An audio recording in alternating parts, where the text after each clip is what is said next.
Emergent Insights. Can we really get there from here?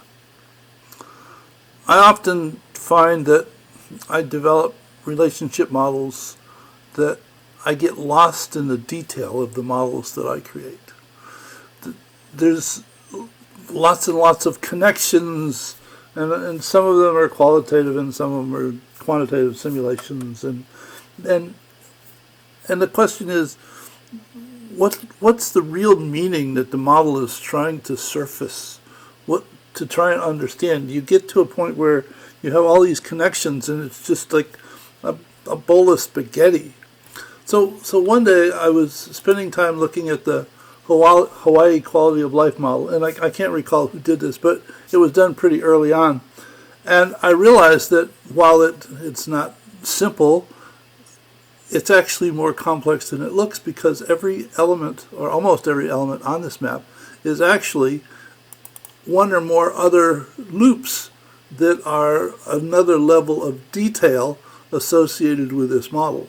So what they have done is they have abstracted a level of detail to hide it, so that you can look at the model from, like a 50,000 foot view or something, so that you are not so likely to get lost in the detail. And I got to thinking about this and said, if I did this on a rigorous basis, could I figure out what it was that the model was trying to tell me?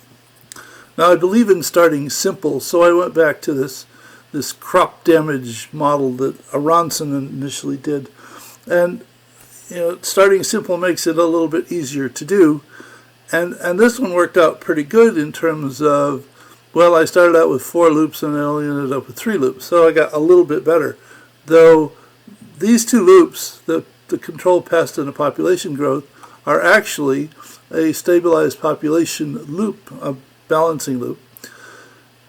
And the other 2 loops are then create affixes that fail. So while this is the objective, it's this vicious reinforcing loop that overcomes the fix that they're trying to implement. And the same way with the population growth is another vicious reinforcing loop. So that this is a goal seeking with essentially 2 fixes that fail structures stuck together. So I thought that was good. So let me move on to something a little bit more complex. This is the We Have a Problem, or the bird feeder model, that was developed when Scott Fort Monroe and I were writing Beyond Connecting the Dots. And I've redone this model numerous times, and each time I do it, I sort of ask slightly different questions about it. And I finally came to realize that while this model tells an interesting story and people connect well with it, the problem is not on the map. The real problem is not there. What this whole thing represents is actually a very simple shifting the burden problem, in that all of this stuff was activity as a result of dealing with the symptoms, but never addressing the real problem, which was, what is it that's causing my frustration to begin with, causing me to do all of the rest of this stuff? And because I'm spending all this time dealing with the symptomatic solution and the implications of that action, which just made things worse, that I'm never getting a chance to, well, I never even realized that I wasn't paying attention to the fundamental solution. So I was feeling really good about the fact that all of this boiled down to a shifting the burden structure that told me I wasn't even beginning to focus on the right part of the problem. So, feeling froggy because of this success, I went on to look at this model, which is not a model that I developed. I repurposed it from a couple other people, from Andrew and Jenny. And I like this model because it's really well done, and it lends itself well to doing a storytelling unfolding. And my question was, what is it that this model is really trying to tell me? So when I did the straightforward abstraction of it, I ended up with a model that was just as complicated as the one that I started with, which means whatever approach I'm using isn't getting me where I want to go.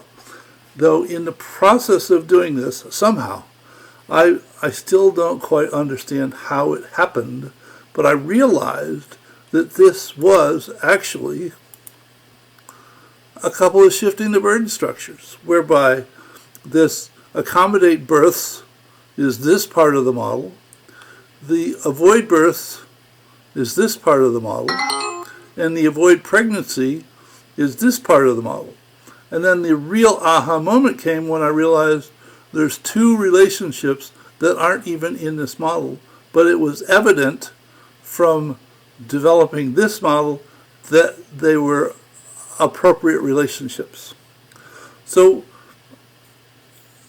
I've gotten to a point of realizing that yes, you should be able to figure out some small set of archetypes or frequently recurring structures or whatever you want to call the damn things that are really the real essence of whatever the set of relationships in the model are doing overall. And if you can figure out what that is, it provides a real nice sense of what the model is about so that you're not lost in all the detail. Now this model, not this one, this model, which a whole bunch of us worked on for months, has to do with the rural community food system. We worked on it, and with great thanks to Brian Dowling, this is not a model, this is a whole set of models, which he developed some extremely nice unfolding stories about.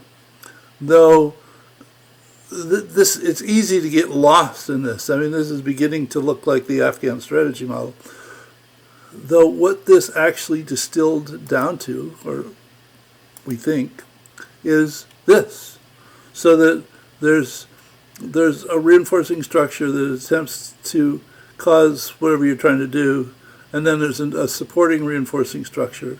But then there's a stabilizing balancing loop, and then there's a vicious reinforcing structure and another vicious reinforcing structure. So that all of that detail distills down to something that you can almost get a hold of and understand. And this this pop-ups shouldn't have been there. I thought I fixed that. /PO. All right. So you can look at this and say, okay, here's another reinforcing structure that's actually assisting this one, though this balancing structure is actually trying to offset or stabilize the reinforcing structure. And this reinforcing structure is vicious in terms of getting in the way of what you really want to accomplish. And this is another reinforcing structure acting against what you're trying to accomplish. So I've done this on a number of occasions, and what really bothers me is I don't know how I do it. I can't reliably do it, which if I could figure out how it happens, it would be really good, because I would much rather try and understand this than understand this, because this is a headache. Though I know that there's always the risk that what you distill it down to is not a faithful representation of what the model is really trying to surface.